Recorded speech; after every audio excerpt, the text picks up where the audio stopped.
Charles, I told you to stop screaming. There's no need for it. Go.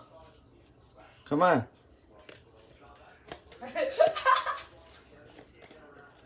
Are you even listening to what I'm saying? Huh? I said you're screaming too much.